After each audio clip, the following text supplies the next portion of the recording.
bawił go Boban Ujowski, Makedonia.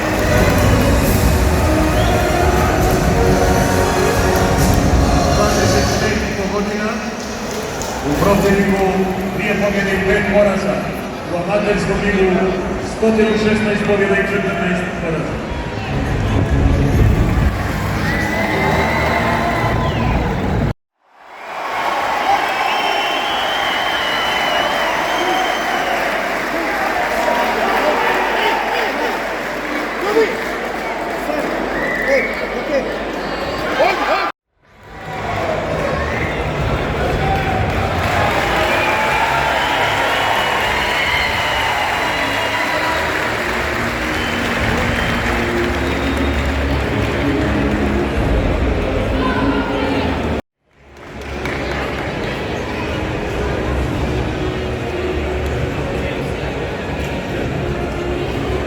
U kategoriji 85 kg u disciplini K1 na kvalu je pobjedio Boban Ujovski, Makedonia.